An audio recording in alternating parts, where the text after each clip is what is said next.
Et le soir, au lieu d'écouter Netflix quand je revenais du travail, ben j'allais écrire un chapitre. Mais je me serais jamais douté de tout le travail qui me restait à faire parce que ça m'a pris encore 1 an de plus. Et je voulais pas qu'on pense que je faisais ça pour l'argent parce qu'au moment de publier, j'étais à moins 1400 $. Ça m'a pris près de 3 mois pour être rentable après la sortie. Tout ça monte en juin 2023 où j'ai eu cette idée et je me disais qu'il n'y avait aucune ressource béton pour rentrer au cégep. Et je me suis dit que j'allais en faire une pour les autres. Je me doutais à quel point ça allait me prendre beaucoup de temps. La journée où j'ai eu cette idée-là, j'ai fait un document Word et j'ai écrit des dizaines et des dizaines de choses que je savais pas à propos du cégep avant mon entrée. Et donc, tout ce que j'aurais aimé savoir en gros. Mais je me doutais vraiment que c'était loin d'être fini et qu'il restait tellement d'étapes par rapport à ça. Honnêtement, en retournant dans le passé, je sais pas si j'aurais eu la motivation d'accomplir tout ça si je savais ce qui s'en venait. Les idées s'ajoutaient jour après jour et les semaines suivantes, je les ai passées à regrouper les informations sous forme de chapitres parce que j'avais plusieurs idées de ce que j'allais mettre dans mon livre, mais je savais pas comment les regrouper, donc j'ai passé à les rassembler. Et j'avais pas encore de titre ni de page couverture à ce moment-là. Et vous allez voir que la première page de couverture était loin d'être belle. Mon livre était littéralement seulement des titres, des chapitres et des sous-titres, mais il n'y avait encore aucun texte de concret. J'ai ensuite décidé de séparer mon livre en 2 parties, parce que j'ai remarqué qu'il y avait une certaine tendance des informations. Il y avait une partie à mon entrée au cégep, qu'est-ce que je devrais savoir, et une autre partie qui est plus dédiée à la performance de comment avoir une bonne cotère, comment optimiser ses habitudes de vie pour avoir une meilleure performance. Et étant donné que j'étais à ma 2e session, donc que j'étais encore au cégep, j'ai décidé de commencer par la partie « Qu'est-ce que je devrais savoir avant d'entrer au cégep ?» parce que je me suis dit que sinon j'allais oublier les technicalités en sortant du cégep et aussi j'aurais plus d'expérience pour écrire la partie « Comment bien exceller » parce que j'aurais déjà passé à travers l'université et le cégep. Donc, quand j'écrivais, mon objectif, c'était de me baser sur des sources fiables, donc des études scientifiques, pour tout ce que je disais, pour m'assurer que ce soit le plus objectif possible parce que je sais que sinon, il peut y avoir des variations entre ce que moi je pense une bonne méthode d'étude et ce que quelqu'un d'autre pense. Donc, après 1 an de travail, j'avais environ 135 pages et le titre que je lui avais donné, c'était « Le cégep à la portée de tous ». Et la page couverture ressemblait à ça. Pour être honnête, la page couverture a été faite rapidement parce que j'aimais pas que ce soit un document vide.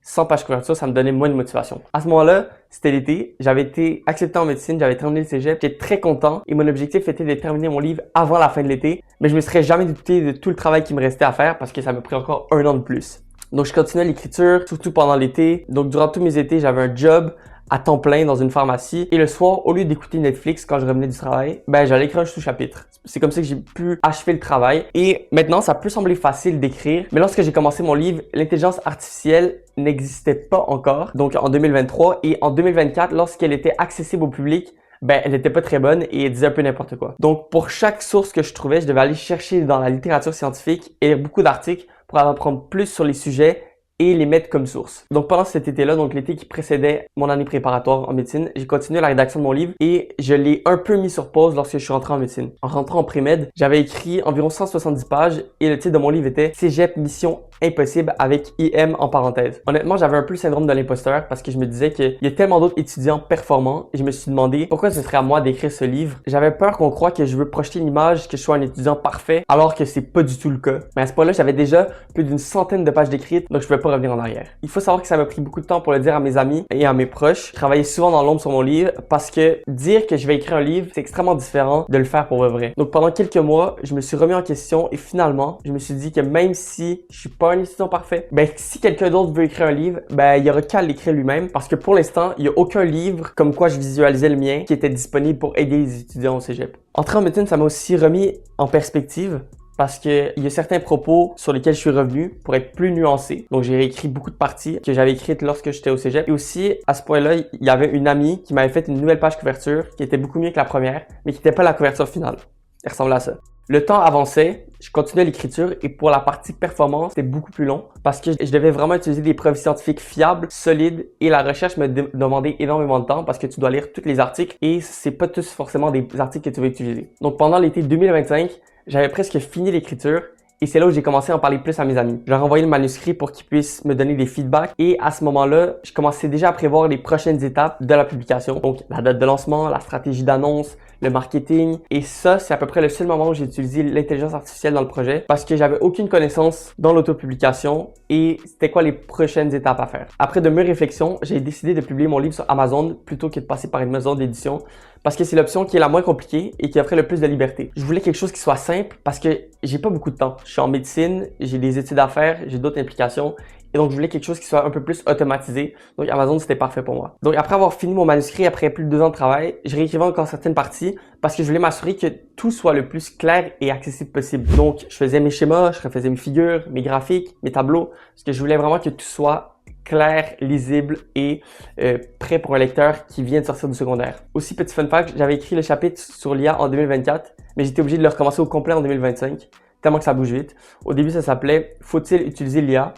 Mais après, c'est devenu « Comment faut-il utiliser l'IA ?» parce que on a pris pour acquis qu'il fallait l'utiliser. Après avoir fini mon manuscrit, j'ai cherché des réviseurs linguistiques. J'aurais pu le voir corriger par l'IA, mais ce que je voulais, c'est un produit parfait, sans faute, et qui soit le fruit de mes propres efforts. Donc, je voulais pas que l'intelligence artificielle reformule toutes mes phrases et gâche mon travail. J'ai donc engagé un réviseur linguistique, il a corrigé mon manuscrit et je lui ai demandé de garder le ton un peu plus familier parce que je voulais que ce soit accessible à tout le monde, surtout aux étudiants du secondaire, mais tout en restant professionnel. Ensuite, j'ai fait ma page couverture moi-même, donc la première de couverture et la 4e de couverture.